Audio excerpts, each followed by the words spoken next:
It's Mill up against Obstagoon.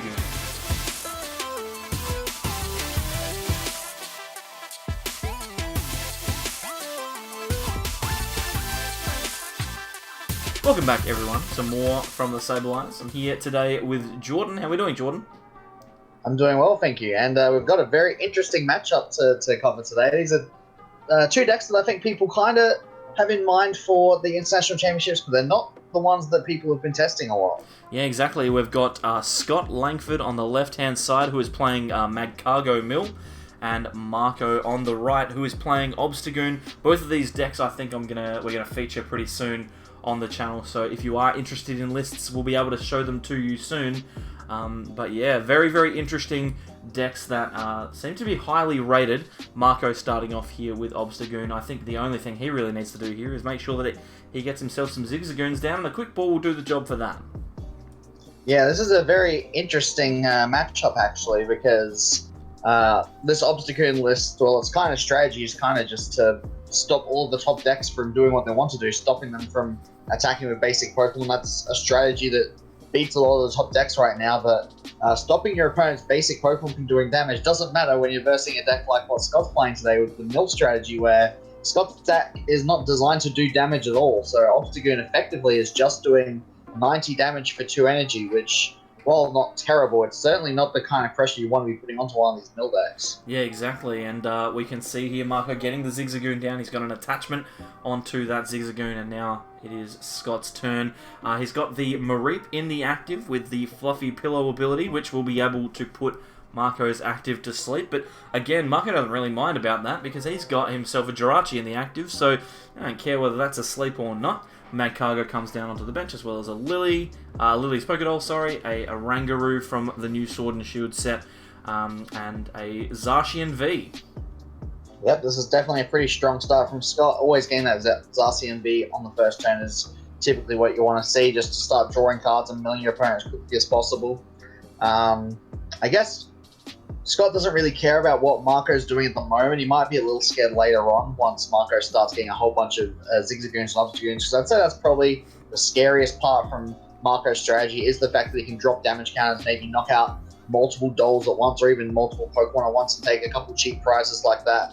But in terms of damage output, the Obstagoon list doesn't apply heaps of pressure. He might be able to take out this Mareep this turn if he gets a good enough hands, just Rare Candy Obstagoon and a switch. It looked like he had a supporter in his hand, so he might be able to go for a knockout if he's able to find those cards. But taking one prize early, while not bad, is not necessarily going to be enough to close out the game. Yeah, exactly. We can see, I think Marco has a Magnolia in hand here. It's interesting, he's prioritizing the switch, knowing, okay, Scott's not going to be doing anything to me here. He's not going to be attacking into this Zigzagoon, so I can get that into the active now, guaranteed, and then I can move on. Maybe I can get myself an Obstagoon going here, and it looks like he's actually got pretty much everything he needs. There's a Rare Candy and an Obstagoon, as well as an Escape Board. He's going to use the Obstagoon to knock out the Clefairy which is an interesting one there. Remove that from the field of play, and then take a prize on the active. So, a decent start here for Marco, and Scott has still got plenty of time, though, to get that milling happening. Yeah, I actually really like that play from Marco. They're using that damage from the Obstagoon to knock out the doll on the bench.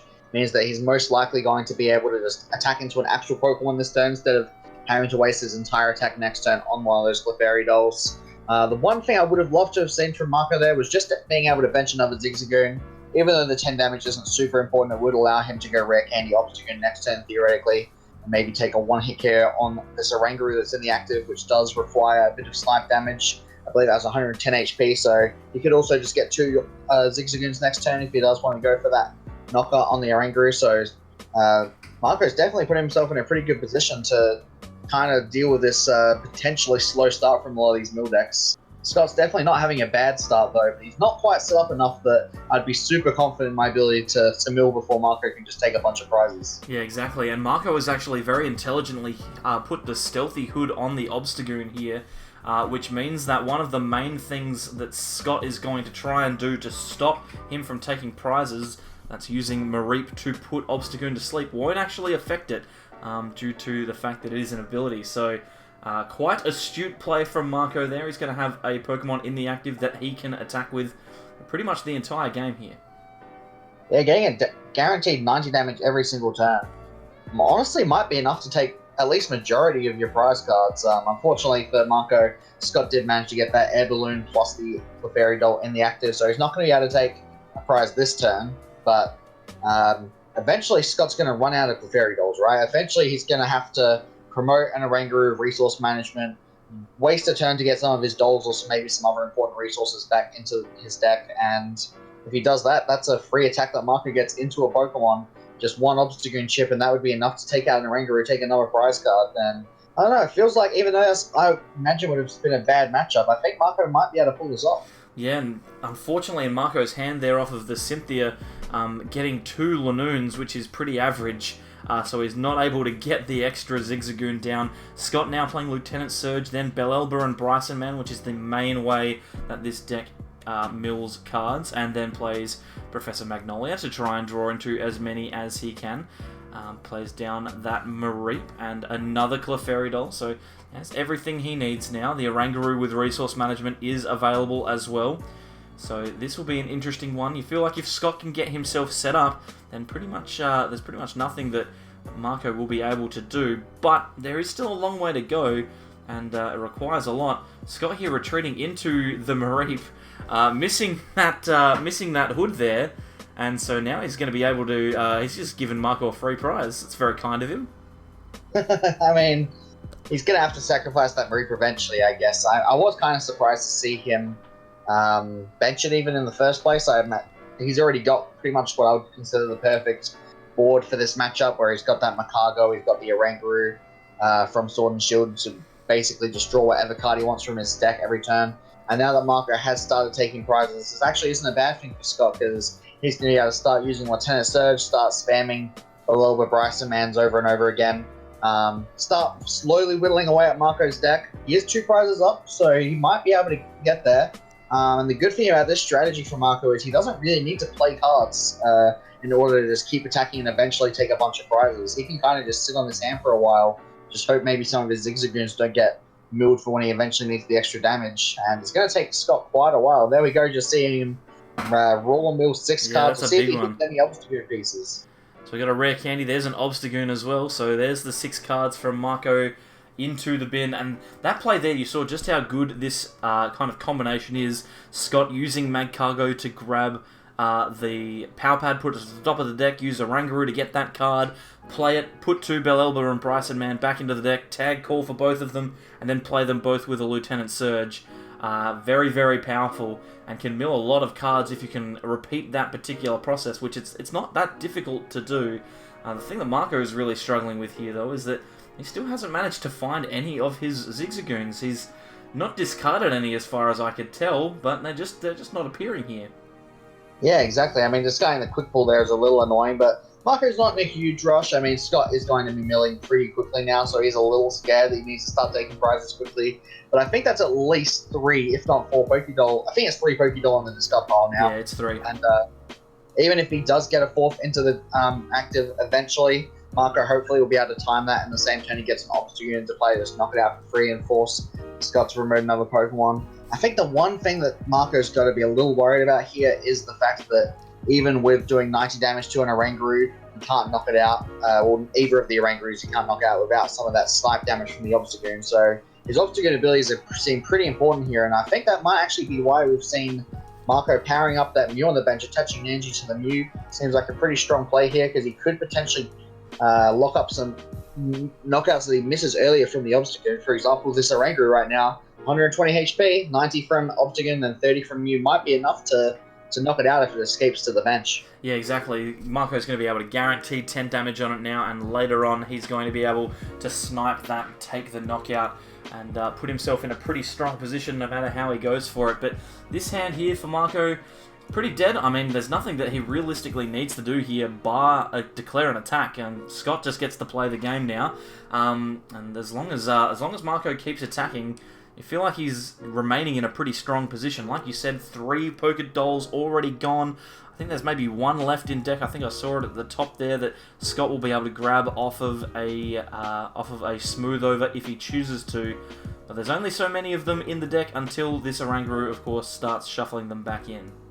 Well, yeah, that was actually an interesting play from Scott last time. We saw him use resource management and not get a single Pokédoll back into the deck, which I do think is a respectable play because Scott is acknowledging that this Obstagoon deck isn't taking one-hit carries every turn, so he's prioritizing actually just getting mill cards rather than making sure that he's able to put Doll in the active every turn. Doesn't seem as important when his Orangarus are able to take 2 hits every turn, so he's getting it off this second. Here they come. He's eyeing them all off. He might be thinking of him now, although I think he's going to prioritize the Power Pad still. Yeah.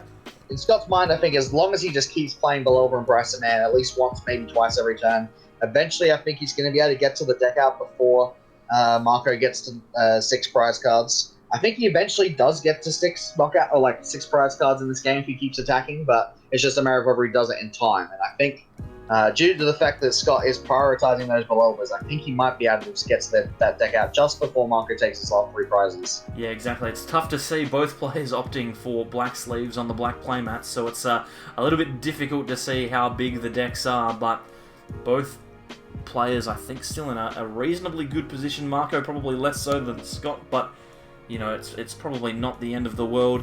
Scott now seems to have a pretty decent setup going here. He's quick balling away a Zacian, grab himself the Oranguru, which he's just shuffled back in with the rod. And as long as he's got an energy, he's going to be able to continue to send those cards back to the bottom of his deck. Here comes a tag call again. We could be seeing another surge for double Bellelba play, although he only has the 1 in deck, so perhaps a bit of an issue there, only having the 1, but it's okay. It could be worse, I suppose.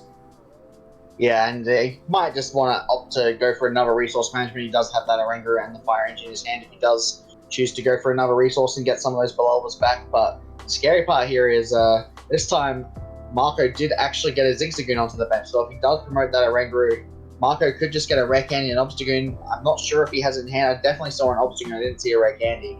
But that could be an easy knockout for Marco here. It looks like Scott is willing to accept that could be the case. So free prize potentially for Marco here could bring him down to 2 prizes. That's within swing distance per game. We could potentially see some form of gust option coming out into that Zacian and then maybe an Yveltal GX with an Obstagoon snipe.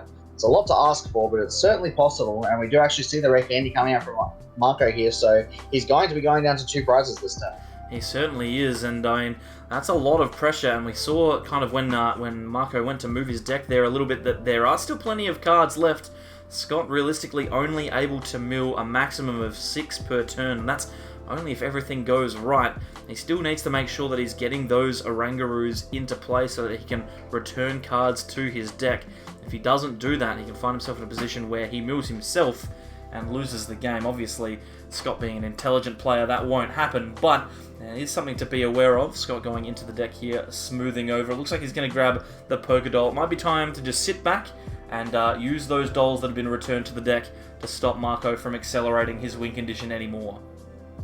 Yeah, and I wonder at what point is Marco planning on going into that Mew? I think if he realizes that Scott's just going to have an army of Pokédolls, he might just want to give up on taking out the dolls and maybe go for some, like for example, 3 Psy Powers to knock out Magcargo on the bench. It's a bit slow, and I think it would be too slow to win in the game, but that is another option for Marco to potentially pursue. If he was down to 1 prize, I think I would go for it, but he does still need to find at least 1 more prize card. It looks like Scott's counting the deck here. It looks like there was only about 10 cards or less in the deck, so we could very easily see Scott winning as early as next turn. Marco intelligently realizing this, and he's going to go ahead and play that Ordinary Rod and buff up his deck at least a little bit. Yeah, put a few more of those energies, a few more Pokemon in, just to make sure that the Bellelba for 6 is only realistically removing 2 cards from his deck.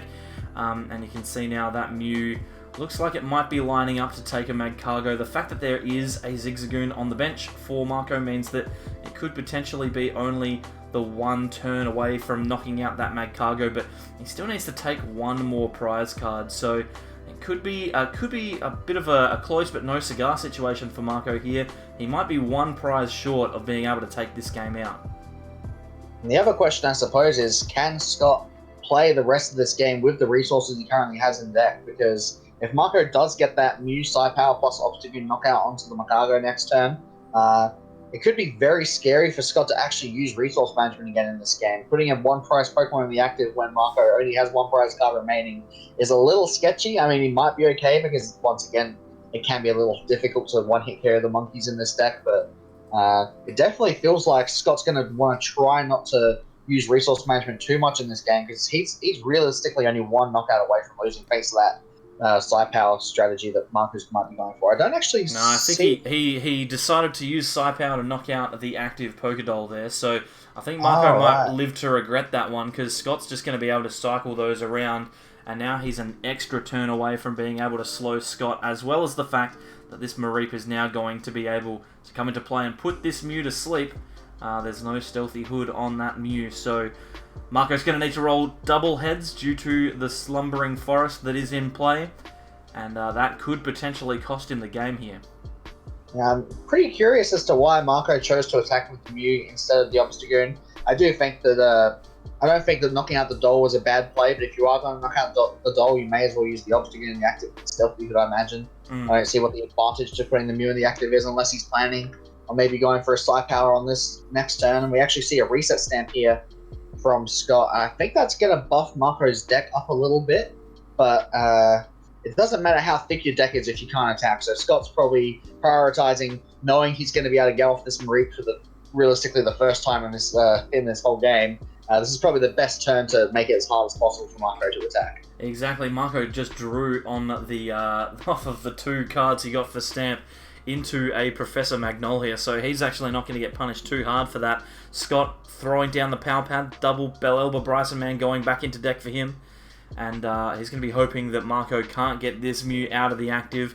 The fact that the Mareep is there means that there is an opportunity for an extra prize, and there's double tail, so that Mew's staying asleep. It's just one switch though, gets Marco out of the active and into that Obstagoon to take a knockout. So you never know, it could potentially be a bit of a godsend for Marco. He might be able to sneak home if he is lucky, although obviously playing Magnolia means that not only are you giving yourself a chance to win, but you're also increasing the likelihood that Scott does.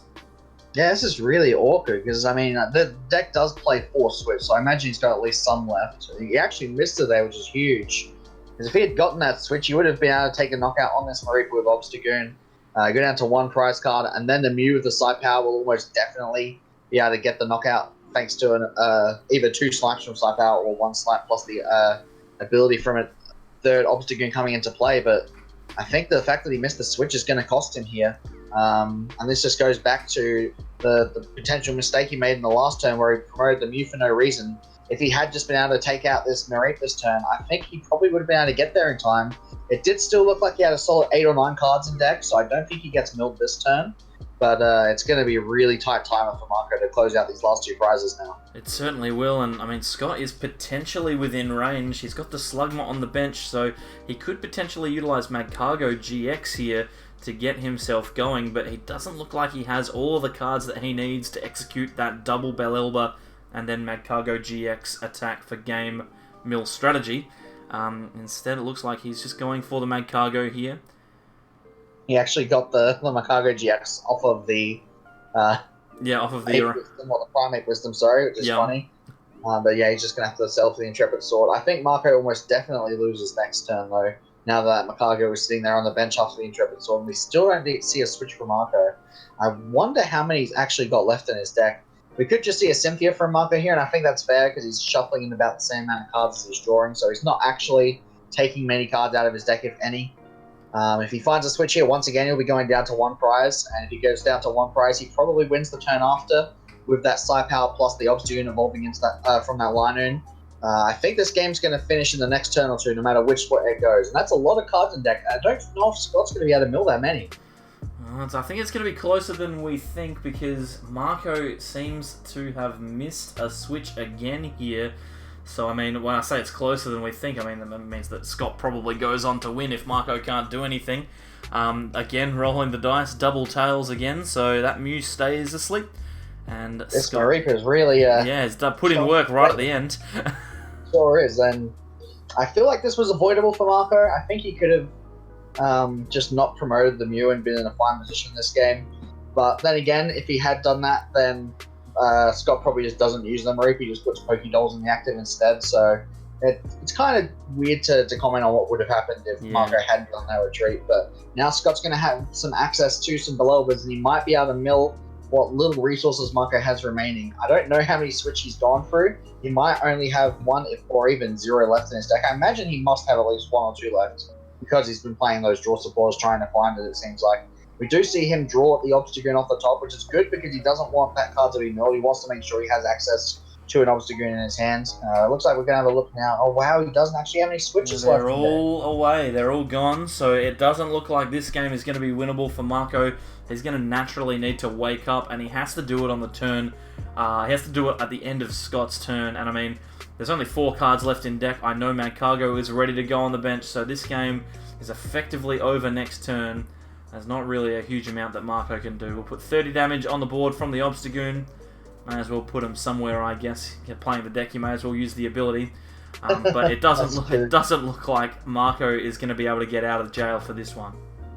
Now, I've got a thing. He must have at least one of his switches in the prize cards, because if he didn't have a switch in deck, I don't know why he would have bothered playing either the Cynthia or the Magnolia. He could have given himself maybe an extra 3 turns to try and get lucky and roll heads off of the slate, but there we see the double Belova or even single Belova. I don't think it matters. Yeah. Double Belova will do the job, and then the GX attack from Magcargo will do the job as well. Marco will have to discard all 0 cards of his deck, and there's nothing to draw, so that's the game. And there's the switch in the prizes. That's a bit disappointing. Very disappointing. At least that makes sense. Yeah, exactly. We understand what happened now. Yeah, exactly. But yeah, that turn where Marco opted to go into the Mew ends up costing him here. If he had have stayed with the Obstagoon, who knows what would have happened? He wouldn't have been locked in that sleep lock, that's for sure. So, interesting though that there definitely is a lot. There's a lot going on in this matchup. It's a lot closer than you'd think. You might just think that we'll just run away with this because Obstagoon's only doing 90 damage. But you know, sometimes 90 damage is enough. Yeah, I was actually pretty impressed, and I think one of the main things that's saving this matchup might just be that Stealthy Hood card. And Marco is actually playing 2 Stealthy Hood in his list. He actually opened with both of them in the first game. So maybe the only adjustment that Marco's strategy needs is maybe he just puts the Stealthy Hood on both of his attackers, both the Obstagoon and the Mew. If he does that, and he's able to declare either of those attacks every single turn, the benefit of that strategy is he doesn't really need to be drawing cards from his deck to just do damage every turn. He doesn't need to be finding switch effects constantly due to that Mareep. He doesn't have to keep finding new attackers. He can just do 90 damage every turn, and if he's not milling himself as fast as Scott is, then that might be enough to win the game. Certainly might. Now, Marco's having a bit of a think here. He's opted to go with Mew in the active instead of Jirachi. It's an interesting choice, but I mean, I guess he's just going, well, in this game, I just want to be able to do as much damage as I can. I don't really mind so much whether I'm using the Jirachi or not. Yeah, almost used the Cynthia on the first turn. That's alright, we got away with it. But yeah, Marco's probably just sitting here going, okay, well, I've got the Mew in the active. I might as well just, sit back here, do 30 damage as often as I can, and go from there. But interestingly, Scott has started with a Mew of his own. A bit tough to see with the glare there, but if Scott has an energy, he could actually put a lot of pressure onto this Mew from Marco. And there is an energy, and puts it to sleep. There's a slumbering forest as well. We're back to a sleeping Mew situation. Well, I think Marco at least has some switches in deck this time, and once again, he does play those Stealthy Hoods, so I think he is going to at least have a reason to probably go ahead and play that Cynthia in his hand now. He doesn't just want to have to sit in the active with that Mew and Sci-Fi every turn, because he can't. Yep, the good thing for Marco, however, is that he has we see 2 60 HP Pokemon on Scott's board, and neither of them have, well, in this list at least, neither of them can evolve. So those are kind of 2-3 prizes that eventually, between Psy-Powers or Zigzagoon / Obstagoon Snipes, I think those are 2 prizes that Marco's going to get relatively for free at some point during this game. Yeah, exactly. He's opted to put the 10 damage onto the Mareep here. Mareep having a little bit of an odd damage count on that HP, but the Mew here being asleep is a bit of a pain. If Marco's able to draw into a switch, that would be great. Looks like those 5... He's only got 5 cards there. You are welcome to draw 6 off of a Cynthia. I guess we're already used to the Marnie strategies that when you actually play a Cynthia, that's it feels weird drawing 6 cards. That's okay. Well, it's over now. He's shuffled his deck and it's all finished. So grabbing an Obstagoon here off of the Evolution Incense, which means that next turn he will be able. What is going on here? it's all a fluster. Next turn he will be able to evolve that Zigzagoon and get going, but did miss an energy attachment. Now at least he only needs to flip a coin once to decide whether he's awake or not, and just immediately get put back to sleep. Yeah, and I think that chaotic swap could actually be a pretty big impact in this game. I mean, we've already seen one Slumbering Forest down from Scott this game. He's going to have to play another one just to discard this chaotic swirl, and then Marco still has a chaotic swirl in his deck somewhere, so it's very likely that Marco could win this stadium war pretty easily and force Scott to find a way to get some of his stadiums back, maybe forcing him to resource management for some of those Slumbering Forests if he does want to keep up this Mareep strategy going. He might just want to abandon it because we do also know that Scott is obviously playing those Stealthy Hoods, which is going to make that Mareep's ability pretty useful. Useless. Yep. And we actually see both the Stealthy Hood and another Chaotic Swirl in Marco's hand there, so it's actually going to be pretty decent odds for Marco to start attacking now. Yeah, he just needs to remember to flip the coin to see if he wakes up, because that is important. You do need to roll the dice, sir. Marco, obviously, all the fluster here. There's the roll of the dice. Now it's awake. Okay, and now the Stealthy Hood's on the active. So this Mew is never going to sleep again. This is an Insomniac Mew. It's staying up forever. That is indeed true. It's certainly going to be able to fire off a Psy Power every turn for the rest of the game if he wants to. I don't know if doing 30 damage every turn is going to be enough to win the game. I think that eventually the mill strategy works and decks him out before he wins the game, doing only 30 damage a turn. But that's where the Obstagoons are going to come in, right? If he can correctly switch between Obstagoon and Mew attacking, I think the combination of both attackers in this matchup might be enough to get there, depending on how much Scott kind of falters. I'd say his setup in this game is a little weaker because he hasn't got that Magcargo into play yet. As I say that, he's probably going to get one into play right now because he's got a pretty big hand size, but I don't see it. Yeah, it's not in there at the moment. He does have an energy though, and like I was saying at the start of the game, this could be an opportunity here for Scott to attach an energy to this Mew and actually put some pressure on. Belelba and Bryson Man coming down and discarding, gets rid of a switch and a rare candy for Marco. None of those cards are great. Yeah, that's pretty bad. And Scott is now going to be able to start putting a little bit of pressure on of his own, be able to Psy Power into that Mew, put 30 damage on, and now Marco has to respond. The best case scenario for him is Obstagoon and Rare Candy, but he's got 2 Obstagoons in hand and nothing to evolve them with, so that's not super great. The only thing he can realistically do is discard them. If he does that, then he'll probably find himself with Rare Candy and no Obstagoon, which is equally bad. Yeah, I actually think that Marco might have made a pretty big mistake in the last turn by knocking out that Mareep with Psy Power. Because of that Stealthy Hood on the active Mew, I actually don't see any reason to knock out the Mareep. It's not really applying any pressure to you, so I personally think that he probably should have started targeting down that Mew first instead, but he decided not to, and instead he's just going to find the Linoon instead of the Obstagoon. He can Psy Power, put 30 damage onto this Mew, and then knock it out with an Obstagoon next turn, which is pretty solid. But by that point, the Mew's already done the damage. It's already taken out Marco's Mew, and more importantly, taken out one of his 2 precious Stealthy Hoods. Yeah, exactly. And now the Mew is going to be able to take a knockout for Scott. He's got 2 Slugmas in play and a Pokédoll now, so his setup is getting better. He's going to be Belelba and Bryson Manning, and that's so bad for Marco. Gets rid of the Rod and another Zigzagoon. So this is an awful situation. Not only does Marco have to find a way to get into an Obstagoon, he doesn't have any of the recursion left to do so. And it would have been the next card as well. He would have been able to get into it. Unfortunately, now it's not going to happen. Yeah, that's a pretty unlikely scenario, but that is pretty unfortunate for Marco. And we actually see Scott taking a prize card in this mill deck. I believe that Marco goes straight for Rosa. Straight for Rosa. And I think that actually ties up the prize card. So, funnily enough, Scott did actually just deactivate his Lieutenant Surge's strategies, which is pretty funny. I imagine we're going to see maybe the Rare Candy here. Maybe he wants to save that Linoon to get a second Obstagoon into play. I can't think of any other card he might want to get besides potentially a Stealthy Hood.